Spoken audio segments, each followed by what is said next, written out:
A month later, and we still have voters heading to the polls for the midterms. In Georgia, incumbent Senate Democrat Raphael Warnock will face Republican Herschel Walker for a second time in a runoff election taking place Tuesday. Although Democrats already secured control of the Senate, who wins Georgia still has big implications. So, what's a runoff and why does it matter? Let's break it down. Georgia is one of only 2 U.S. states with the possibility of a runoff. Under this state election law, if no candidate gets over 50% of the vote, a runoff is triggered, no matter who is ahead. This means a new election is held 4 weeks later with only the top 2 candidates on the ballot. In this case, neither Warnock or Walker received over 50% of the vote, so they'll face off again on December 6th. But why do this at all? The quick history is that Georgia's runoff election was actually adopted after the Emancipation Proclamation freed enslaved people in southern states. Runoffs were seen as additional roadblocks for Black people to vote, and the nonpartisan U.S. Vote Foundation still characterizes the law as having Jim Crow roots.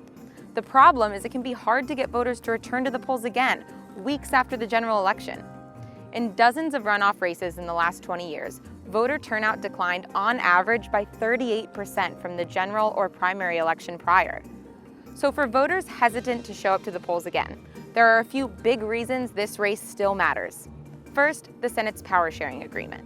Democrats have a functioning majority in the Senate because the vice president can break ties. The way the Senate works on a daily basis is actually the result of a compromise between Republicans and Democrats. This deal gives the parties equal membership on committees and creates dynamics that make it more difficult to advance bills and nominations to the floor. It's always better at 51 because we're in a situation where you don't have to have an even makeup of the committees. And so that's why it's important, mostly, but it's just simply better. The bigger the numbers, the better. With 51 seats, the power-sharing agreement goes away, and Democrats can govern in the Senate as a proper majority party. The number of seats would also diminish the influence of 2 centrist Democrats, Joe Manchin and Kyrsten Sinema. The pair have resisted some of the party's more ambitious bills, and the slim majority has given them huge influence.